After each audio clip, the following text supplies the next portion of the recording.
Once we graduated and start working, you tell yourself you are too busy to learn something new, but that's not really true.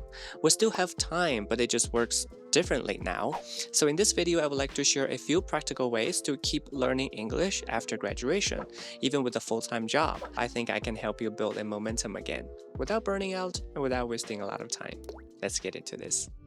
My top recommendation here is blend listening into your routine. Why listening? Because it is a flexible input source.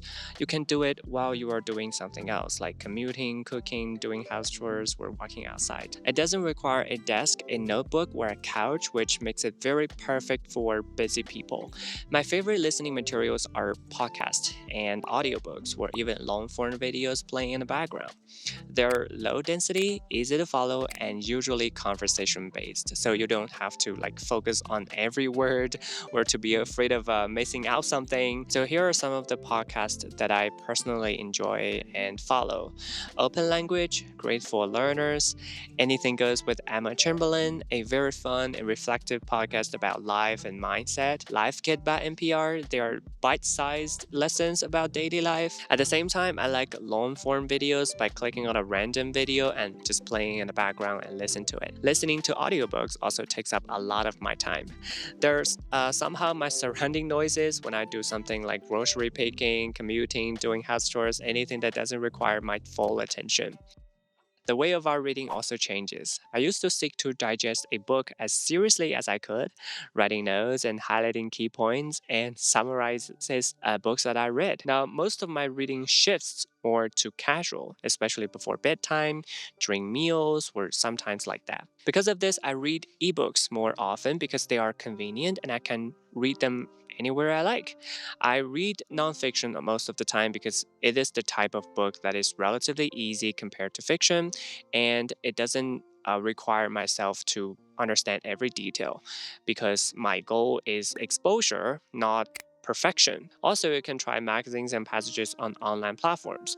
I like Time Magazine, Reader's Digest, for they are interesting to read compared to these highbrow political magazines. Again, the key to casual reading is to read in English every day. It is not about finishing a whole book. It is not about perfection.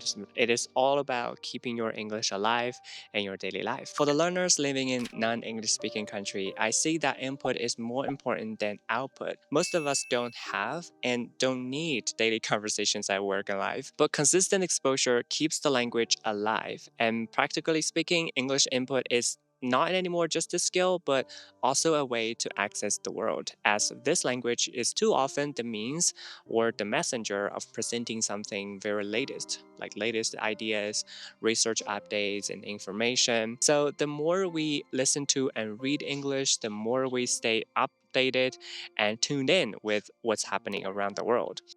While we do casual input, I think it's important to keep in mind that we need to keep on the tooth and nail battles against English because casual input alone doesn't guarantee increased accuracy or proficiency. We still need intensive learning that builds a solid foundation for us. This includes grammar study, short listening dictations, or reading exercises where you can really pay attention to every detail you learn. Yeah, sure, it is hard to find big chunks of time to do them, but keep in mind these three things, and I think we're good to go. Number one, keep it light. Number two, keep it small and manageable. And number three, do it consistently. For example, do one short dictation a day. The BBC 1 Minute World News is a great resource. They're short, latest, and easy to finish in minutes.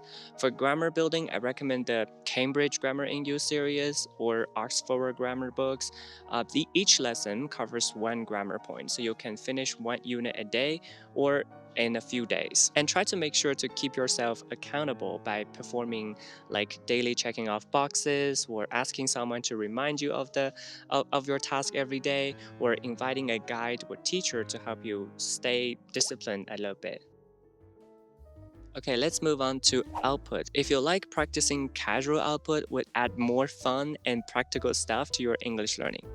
After all, the ultimate goal of learning a foreign language is to be able to produce something with it, and this is what sometimes brings us the most pride. Like what I said before, we should also keep it natural and manageable. First of all, try shadowing or imitating while you listen. Well, you don't have to be very perfect or to be exact as the speakers in a video. We just need to repeat naturally. I often do this while walking or listening to a podcast.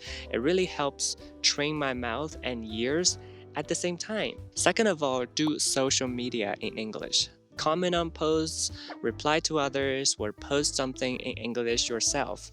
You'll pick up some real expressions and slang or idioms that you won't see in textbooks or classes. Third, you can record short videos or audio diaries. You can talk about your days, your thoughts, your hobbies, or just like practicing a small speech every day. If you like, you can post them online or share them with your friends. So yeah, this is Shawny English here. Remember, happy learning, and I'll see you in the next video. Bye bye.